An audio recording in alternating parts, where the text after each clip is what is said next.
Welcome back to JS English Zone. And how are you feeling today, Jack? Honestly, I'm exhausted.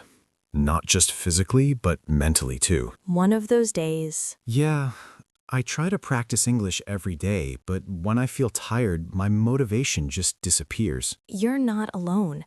That feeling hits a lot of learners. I start thinking, what's the point today? And then I skip practice again. Okay, let's stop right there. Today's conversation is for that moment when you feel tired, when fluency feels far away, and when giving up feels easier. So this isn't about studying harder? No, it's about continuing gently. Good, because I really want to speak fluently. I'm just tired of feeling tired. Jack, let me ask you something important. When you feel tired, what do you usually tell yourself? I tell myself I should practice more, and then I feel guilty because I don't have the energy. That inner pressure makes everything heavier. Exactly. Even opening my notebook feels exhausting. So let's change the goal. On tired days, the goal is not progress, it's continuity. Continuity? Yes, doing something small so you don't break the habit. So instead of studying for 1 hour, You might say, today I'll just listen for 5 minutes. that feels doable. And that's the point. When you're tired, English should feel light. I notice when I skip one day, skipping the next day becomes easier. Exactly. Momentum matters more than intensity. So what kind of English practice works best on low energy days? Simple listening, repeating one sentence, or saying one thought out loud, like, today feels long, but I'm still here. Today feels long, but I'm still here. That sentence alone is already English practice. I never thought motivation sentences could be practice. They are, because language grows when it connects to emotion. When I speak about how I feel, the words come easier. Exactly. You don't need energy to speak perfectly. You just need honesty. So fluency isn't built only on good days. No, it's built on tired days too. That makes me want to keep going, even slowly. Slow is still forward. Jack, there's something else I want to say, and it's very important. Feeling tired doesn't mean you're weak. I needed to hear that. It usually means you've been trying. I always compare myself to others. People who sound confident, fluent, unstoppable. You're only seeing their best moments, not their tired ones. That's true. I don't post my exhausted days. Exactly. Language learning has invisible effort. Some days I feel like my English is moving forward. Other days it feels stuck. That's normal. Progress isn't a straight line. So what should I do on days when my English feels stuck? Return to comfort. Use phrases you already know well. Like what? Phrases like, I'm doing my best, or I'm getting there. I'm doing my best. That sentence carries strength. I'm getting there. That one carries hope. It feels good to speak kindly to myself in English. That kindness builds confidence. I used to push myself with harsh goals. Now you're building sustainable fluency. Sustainable fluency. Fluency that grows without burning you out. That sounds like something I can maintain. That's the kind that lasts. I don't feel like giving up right now. Good. You don't have to feel strong, you just have to stay. Jack, let's talk about one more thing that many learners don't say out loud. Sometimes it's not English that's hard, it's life. Yes, that's very true. Work, family, stress, lack of sleep. English comes last. And when English comes last, people feel guilty. Exactly. I tell myself, I should be better by now. That sentence is very heavy. Let's soften it. How? Instead of saying, I should be better by now, try saying, I'm learning at my own pace. I'm learning at my own pace. That sounds kinder, and it's true. When I say it like that, I feel less pressure. Pressure blocks fluency. Permission unlocks it. Permission to what? Permission to be tired. Permission to make mistakes. Permission to continue anyway. I think I was waiting to feel ready before speaking. Most people never feel ready. They speak while they're unsure. That makes me feel less alone. You're definitely not alone. So on tired days, I don't quit, I just lower the bar. Yes, lower the bar, not the goal. That changes everything. And remember, fluency grows quietly. You won't always feel it happening. But it's still happening. Exactly. I think I can keep going, even on the hard days. That's all you need. Calm, grounded. Jack, let's slow this down for a second. Think about the last time you almost gave up on English. It was a few weeks ago. I was tired after work, and I opened a video, but I couldn't focus. So what did you do? I closed it, and I told myself I'd come back tomorrow. And did you? Not the next day. It turned into a few days. That's how breaks usually start. I didn't mean to quit, I was just overwhelmed. Most people don't quit, they drift. So how do you stop drifting? You anchor yourself to something small and familiar. Like a routine? Yes, a simple daily anchor. What kind of anchor works best? One sentence you say every day. For example, today I'll just listen. Today, I'll just listen. Good. That sentence lowers resistance. It feels like permission, not pressure. Exactly. Anchors calm the mind. I think my problem was expecting every session to feel productive. Some sessions are for progress, some are just for presence. Presence still counts. Very much. This makes daily English feel realistic again. Because it is. I don't feel like I'm fighting myself anymore. That's when learning becomes sustainable. Calm, reflective. Jack, something interesting happens when people stop fighting themselves. They suddenly have more energy. That feels true. When I stopped blaming myself, I felt lighter. Because energy isn't just physical, it's emotional too.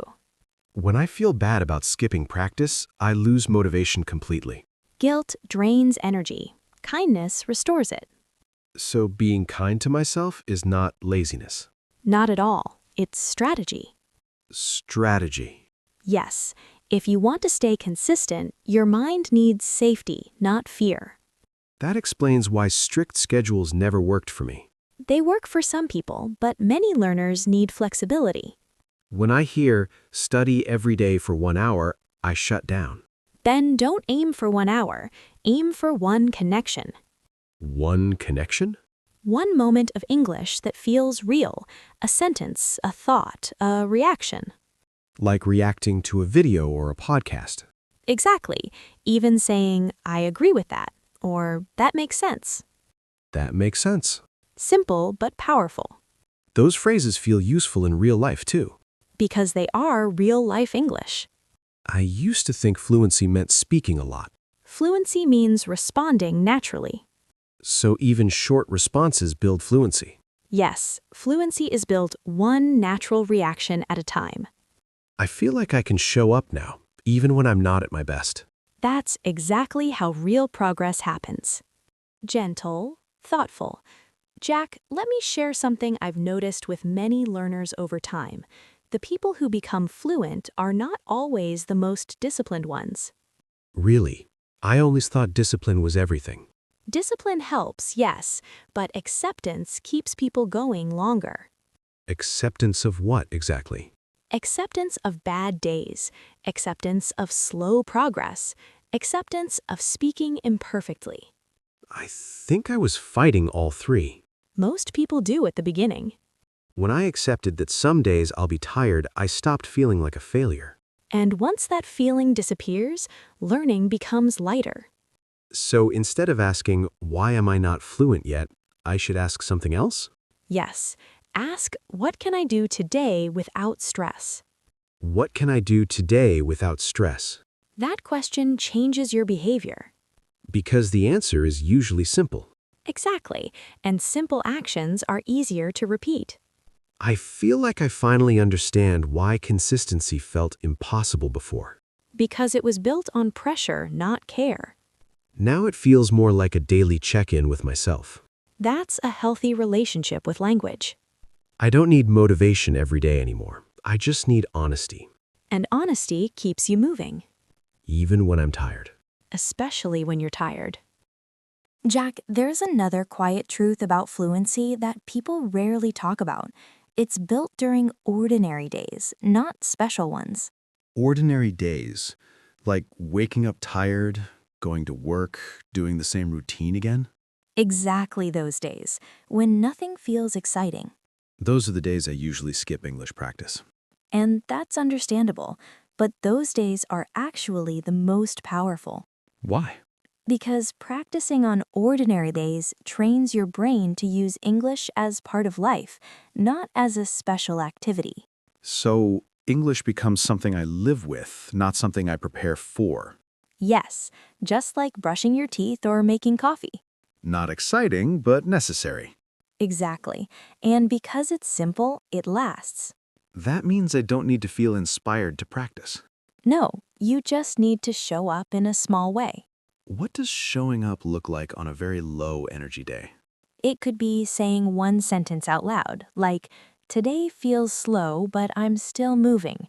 Today feels slow, but I'm still moving. That sentence is honest and fluent.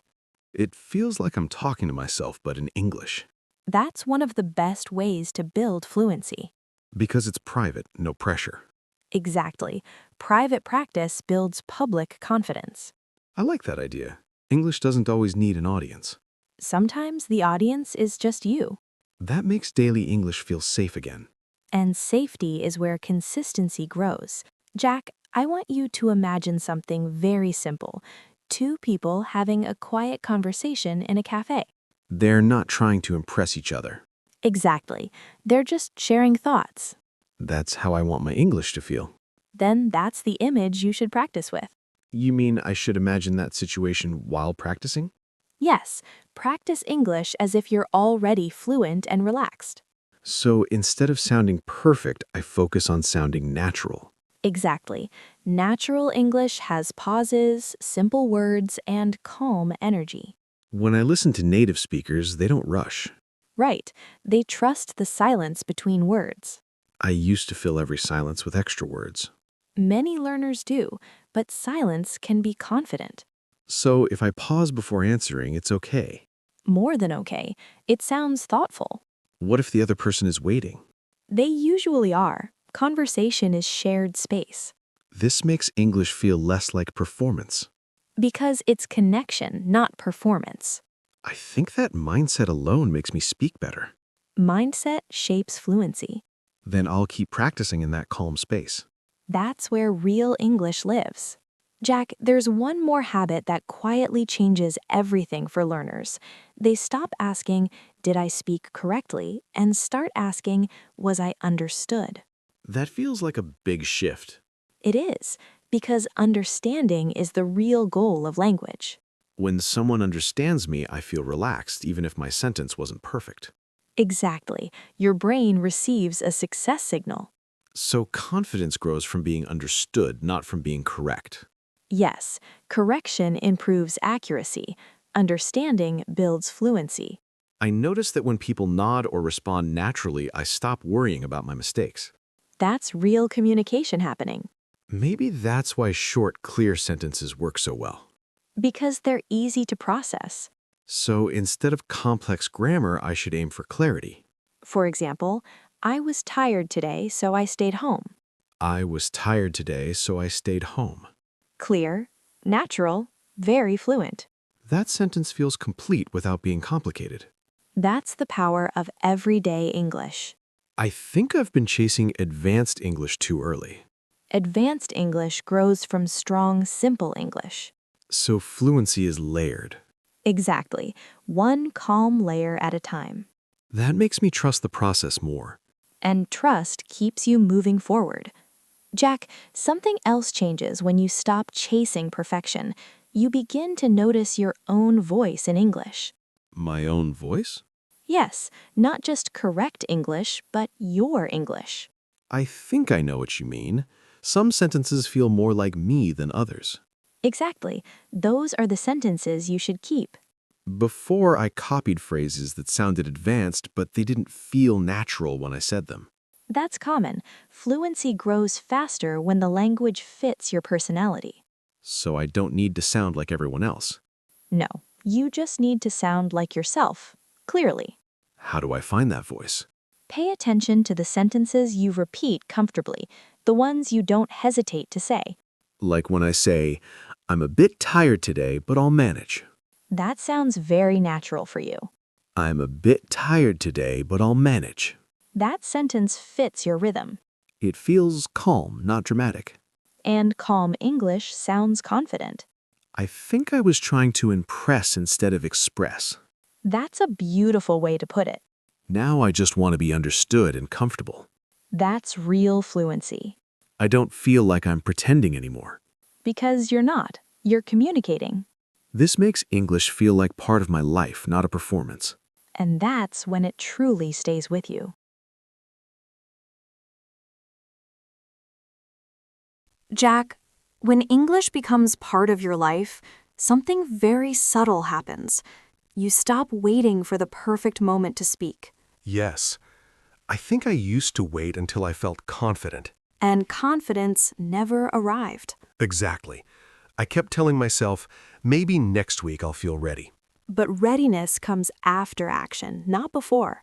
So, speaking first creates confidence. Yes, even small speaking moments. Like commenting on a video or answering a simple question at work. Exactly. Those moments train your brain to respond naturally. I notice that when I speak more, even briefly, my fear slowly shrinks. Fear loses power when it's ignored gently. Ignored gently. I like that phrase. It means you don't fight fear. You move forward quietly anyway.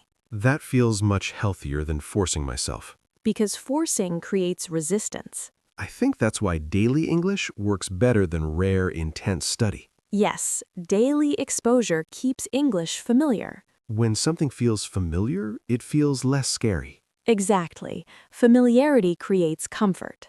So, even listening without speaking still helps. It does. Listening builds intuition. And intuition helps me choose words faster. Yes, you start feeling what sounds right. I think I'm finally trusting that feeling. That trust is a big step forward. Jack, there's one more mindset that quietly changes how people speak English every day. They stop judging every sentence right after they say it. I do that all the time. I finish a sentence and immediately I replay it in my head. That habit pulls you out of the conversation. Yes, instead of listening to the other person, I'm correcting myself. That's why conversations start feeling tiring. So, what should I do instead? Say the sentence, then let it go. Stay present. That sounds simple, but not easy. Like most good habits. Honestly, when I let go, I actually enjoy the conversation more. Because enjoyment keeps you speaking. I realize now that fluency isn't about controlling every word. It's about trusting the flow. Exactly. Language flows better when you don't interrupt it. Is that why native speakers sometimes say things imperfectly but keep going? Yes, they value connection more than correction. I like that priority. It makes conversations human. I think this mindset alone will help my fluency grow naturally. It will, because now you're staying inside the moment. And when I stay present, English feels lighter. That's the feeling to keep. Jack, when English starts to feel lighter, people often notice one last change. They stop measuring themselves every single day. Yes. I used to ask myself every night, was I better today or not? That question can be exhausting. It made learning feel like a test I was taking every day. Language doesn't grow on a daily scorecard. It grows over time. So one bad day doesn't mean anything. Exactly. One good day doesn't define you either. Then how do I know I'm improving? You noticed patterns. You hesitate less. You understand more without effort. You recover faster when you forget a word. I do recover faster now. Before, forgetting one word stopped me completely. That's a clear sign of progress. I guess I expected progress to feel dramatic. Real progress is usually quiet. Like slowly feeling at home in the language. Exactly. English becomes familiar, not impressive. I like that. Familiar feels safe. And safety encourages consistency. So instead of asking, am I fluent yet? I can ask, do I feel more comfortable? That's a much better question. I do feel more comfortable. then you're on the right path. Jack, let's talk about what happens when English becomes part of your thinking, not just your studying. I've noticed that sometimes English phrases pop into my head without effort. That's a very important moment. It feels small, but also exciting, like my brain is switching languages on its own. That's because you've given your brain enough exposure. It starts predicting English naturally. So, thinking in English isn't something I force. No, it grows from repetition and comfort. Before, I tried to force myself to think only in English. It felt stressful. That pressure blocks natural thinking. Your brain needs space. Now I notice simple thoughts like, I'm tired, or I need a break coming in English. Those everyday thoughts are powerful. More powerful than complex sentences? Yes, because they repeat many times a day. That means daily English is built from daily life. Exactly. Routine thoughts create routine fluency. I think that's why motivation topics help so much. They match how I actually feel. Language sticks when it connects to emotion. So when I say things like, I'll keep going, or I'm doing okay, I'm training my English and my mindset. Both at the same time. That makes practice feel meaningful, not mechanical. Meaning is what keeps learners consistent. I don't feel like I'm chasing fluency anymore. I feel like I'm growing into it. That's a beautiful way to describe it. I'm ready to keep showing up, calmly, daily, honestly. And that mindset will carry you far. Jack, when learners reach this stage, something interesting happens. They stop asking, how fast can I improve, and start asking, how can I stay with this? Yes, speed used to matter a lot to me. Now consistency feels more important. Because speed can push you forward, but consistency keeps you standing. I think I finally understand why people quit after studying very hard for a short time. They run out of energy, not because they're weak, but because the pace was too high. I did that before. I studied intensely for 2 weeks, then stopped completely. That pattern is very common. So daily English is more about setting a pace I can live with. Exactly. A pace that fits your real life. Some days I have energy, some days I don't. And your English practice can adjust to both. Thinking, on high energy days I can speak more. On low energy days I can just listen. That balance keeps you moving. I like that there's no punishment for low energy days. Language learning doesn't need punishment. It needs patience. I feel like English is becoming a habit, not a task. That's the strongest foundation. And habits don't need motivation every day. They need repetition and kindness. I can give myself that. Then you're building fluency the right way. Let's stop here for today, Jack. Yeah, this feels like a good place to pause. Not because we're done, but because I feel steady. That's exactly what we want. Not pressure, not exhaustion, just steadiness. I don't feel like giving up anymore. Even when I'm tired, I feel like I can continue. And that mindset matters more than perfect grammar. I've learned that fluency grows quietly, one small moment at a time. Yes, show up calmly, speak honestly, and let English become part of your life. For everyone listening, remember this today. You don't need energy to keep going. You just need consistency. Thank you for spending this time with us on JS English Zone. We'll be right here when you're ready again. Take care of yourself, and don't give up.